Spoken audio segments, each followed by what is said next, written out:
Docteur, on voit nombreux patientes venir dans vos locaux, surtout les femmes. Bon, on se pose la question, est-ce qu'ils viennent par rapport à la stérilité que vous-même vous guérissez? Qu'est-ce qui se passe? Pourquoi il y a nombreuses personnes également qui viennent ici, surtout au niveau, bien sûr, du sexe différent? Je vais parler sur les femmes. Merci. En fait, vous savez d'abord, dans nos contrées, en Afrique, quand les deux entités se mettent ensemble pour former un foyer, un couple, quand il n'y a pas d'enfant, c'est la femme qui a déjà indexé. C'est une mauvaise conception que nous essayons de balayer par nos exposés perpétuels dans la presse, nos supports visuels que nous distribuons dans le foyer. Donc les femmes viennent parce que culpabilisées quand il n'y a pas d'enfant dans le foyer. Donc quand vous les voyez là, c'est le désir de féconder. Parce que la stérilité, je voudrais dire aux téléspectateurs qui auront à voir cet élément, la stérilité en tant que telle n'est pas une maladie. C'est l'impact d'un mal d'ordre andrologique ou gynécologique. On est stérile au point de vue andrologique chez l'homme parce qu'on est sujet à une astrospermie, une nécrospermie, une oligospermie ou azospermie. On est stérile, c'est-à-dire on est incapable de féconder chez la femme parce qu'on manque de glaise cervicale, on a un problème de dystrophie ovarienne qui peut être unilatérale ou bilatérale, on a un problème de kyste ovarien, kyste d'hémorroïde ou fibrome. Bon, ceux-là même qui nous écoutent, qu'est-ce que cela signifie réellement? Parce que vous parlez purement scientifique en ce moment. Pour ceux qui nous écoutent, je veux leur dire qu'il ne faut jamais dire que quelqu'un souffre d'une stérilité. C'est parce que je suis diamanant, je souffre d'une astenospermie, une oligospermie, qui veut dire que dans mon sperme, il n'y a pas d'éléments procréateurs, à même d'enceinter ma femme, qui sont deux facteurs essentiels. L'enzyme qui pérennise le sperme de diamanant lorsqu'ils sont en lui, les spermatozoïdes qui empêchent la venue des menstrues lorsque ça rentre en ma femme. C'est quand ces deux éléments manquent que je ne peux pas faire un enfant.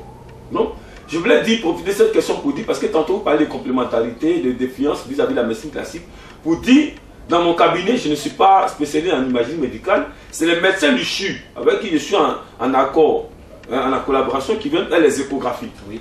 Elles viennent, j'interprète les résultats pour concevoir les traitements personnalisés pour guérir les femmes sans opération de fibrome, de kyste, de dystrophie ovarienne.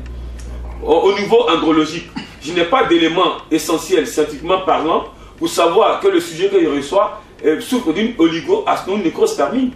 J'appelle des biologistes. Parce que je n'ai pas fait cela, je ne suis pas biologiste. Vous faites un retour à la médecine classique sans Non, je collabore avec la médecine classique.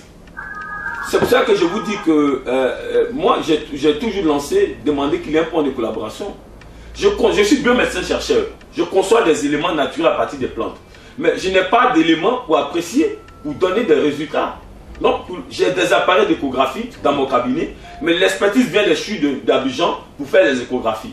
Quand j'ai reçu un sujet qui veut faire un enfant qui est homme, j'appelle des biologistes formés qui sont de la médecine classique, qui font le prélèvement du sperme dans mon labo, qui font l'analyse. Et au vu des résultats, je conçois le traitement personnalisé. Moi, j'ai dévancé les autres. Parce que la complémentarité dont je parle, j'en fais déjà usage. Parce que je ne veux pas vivre dans une certaine autarcie.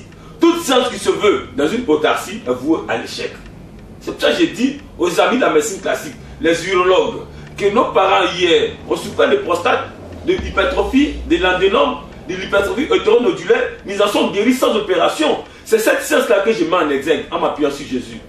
Guérir l'hypertension attirée par les plantes, guérir l'hypertrophie prostatique par les plantes, guérir le cancer de la prostate par les plantes n'est pas une défiance. Surtout quand dans le cabinet de celui qui le fait, on trouve les médecins classiques qui sont des radiologues spécialisés en imagerie médicale qui en amont font les échographies, je les interprète pour concevoir le médicament.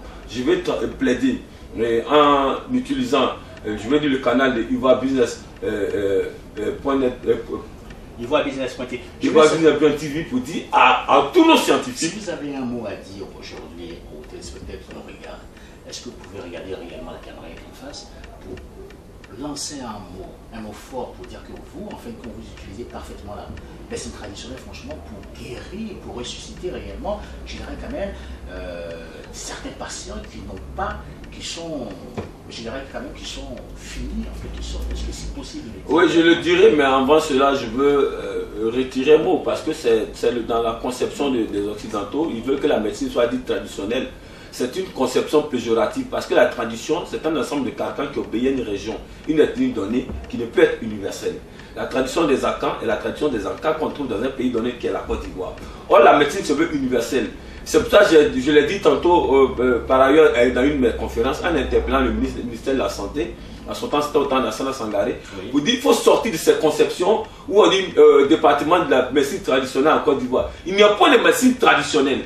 Il peut y avoir une médecine dite naturelle. Ceci dit, je voulais dire à tous ceux qui me reçoivent sur cette télévision, que le diamana que je suis, traité guérir la stérilité par les plantes, guérir le VIH/SIDA par les plantes, guérir le cancer de la prostate par les plantes, guérir les hépatites virales, guérir l'hypertension artérielle. Je ne fais rien d'autre de nouveau. Dieu a dit dans Somme 104, verset 14, qu'il a créé la nature pour le service de l'homme. Pour chaque maladie, il y a une plante dans la nature. J'ai été donc chercher sur le sceau du Saint-Esprit. C'est Dieu qui opère ces miracles. Je veux dire à tous ceux qui souffrent de VIH/SIDA, que ça se guérit. Parce que je ne veux pas rentrer dans cette thèse qui veut pérenniser la richesse des Occidentaux, qui conçoivent les préservatifs.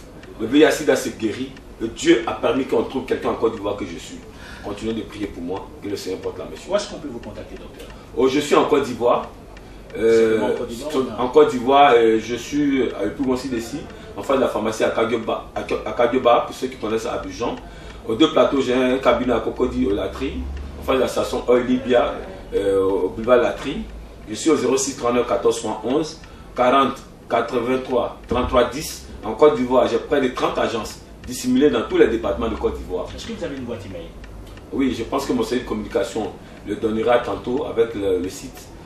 Pour que cela passe sur cet élément, afin que tous ceux qui souffrent en Europe, nous avons déjà des représentations. Je suis représenté à Chicago, j'ai une représentation à Paris, j'ai une représentation à Londres, des personnes guéries ou bien des personnes qui veulent apporter un plus aux autres en les aidant, ont bien voulu accepter de collaborer avec nous, et ceux-là sont utilisés pour opérer des grands miracles là-bas. Je pense que je remercie cette télévision. Je vous remercie, docteur. Sur ce, on tient vraiment à remercier le docteur Damana, célébrité de la médecine bio, chercheur depuis très longtemps qui fait parler de lui, partout où il passe. Et c'était vraiment un plaisir, je dirais même un honneur également qu'il nous reçoive. On vous remercie, à très bientôt sur Ivoire Business TV. Merci, au revoir, chère famille.